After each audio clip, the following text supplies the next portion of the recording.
Hello guys and welcome back. My name's Becky and I make videos about books, books and manga, but mostly manga. Speaking of that introduction, I've actually bought more books than I have manga this month.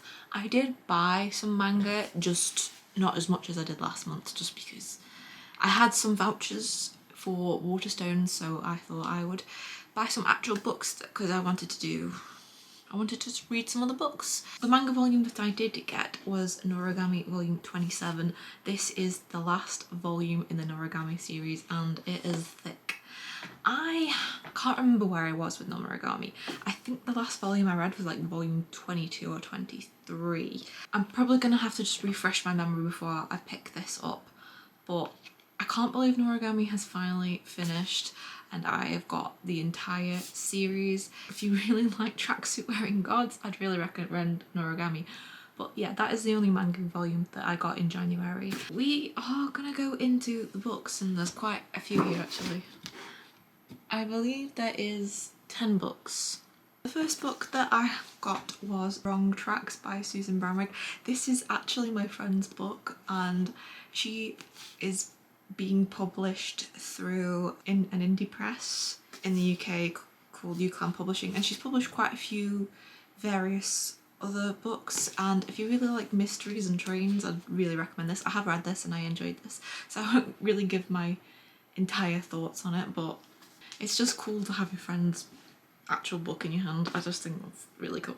Most of these books are from when I went on a trip to Newcastle upon Tyne last week. I thought I'm gonna get a few books and then I've got some vouchers to spend and I'm gonna get them. On this trip, the first book I actually picked up was this book called Glasgow Boys, which I actually read. So this book is set in Glasgow, and what I find really unique about this book is both of the protagonists are male, and I have not seen a lot of fiction. There's been a lot more YA books that have a male's perspective, but it's been really refreshing to, even though it's in third person. And also one of the characters speaks in Scots, and like there's a glossary in the back and that's the author, and it just really reminded me of my grandparents because my grandparents were Glaswegian and they spoke in Scots, so I didn't really have a hard time reading through the glossary. But I think for anyone who doesn't really understand Scots, and because one of the main characters really every word he speaks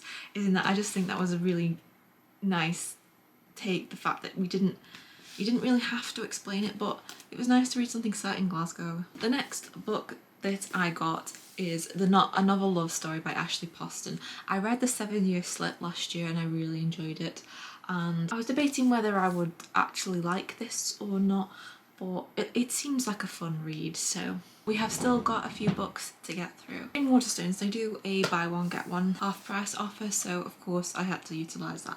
So the next book I picked up was The Ghost Cat. So this is about a cat who has 9 lives and it's set over 12 decades. So it really reminds me of like the film A Dog's Purpose. I've only seen clips of it, so I think it's just like that but with a cat. And this book I picked up is, I'm so sorry if I pronounce this wrong because I do not speak Korean. Welcome to the Hmyangdong bookshop. And so this is set in South Korea about someone who is supposed to go to university, but then everything falls apart and she opens a bookshop. So I believe it's just like the tales about this bookshop. I've seen a lot of books kind of branch out to writing about a bookshop. The ones I have read have been boring, so I'm hoping that this might spice things up. And then the next book that I picked up was The Last Bookstore on Earth by Lily Braun Arnold. Now this looks like a dystopian, and can I just say, this book is absolutely gorgeous. This is about 2 people who meet in this abandoned bookstore. I feel like it's dystopian, or maybe that's a metaphor. I don't really know a lot about this book, just the fact that these 2 girls meet each other, so it'd be very interesting to read. But yeah, I just love the cover and the colours, and the sunset is just pretty. This is one that I have seen a lot about actually. I know a lot of people have read it, and that is Rewitched by Lucy Jane Wood. So this is an adult, I believe like an urban fantasy. Yeah, so she's a witch and she works in a bookshop. There's a big theme going on here if you've noticed with bookshops. So she worked in a bookshop and she's just about to, yeah, on her 30th birthday, she has a month to, she gets summoned by a coven in a trial that tests her worthiness as a witch. So she needs help from her. So this will just be very interesting because I haven't read a lot of books with a woman who is 30. I feel like you either have someone who's like 19 and or is like 35 or 40. There's no real in between, so it's nice to see an adult contemporary novel where she's 30. I'm in my 20s, so it's like I want something, but I want more book characters that are actually in their 20s. It's such a strange period of adulthood, honestly, so I would love to read this. And then we have 2 more to go through. Last but not least is The Lamb by Lucy Rose. This sounds absolutely fantastic. Cannibalistic thriller from the perspective of this mother's daughter. I think the mother is the cannonball. And this is also signed by the author. Might be one of the reasons I got it.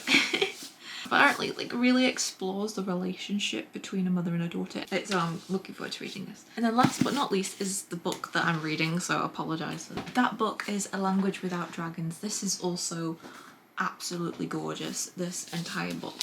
Look at the book. And I would say this is like a romantasy book set in 1923. It's a YA, and well, it doesn't matter if it's a YA, I'm really enjoying it.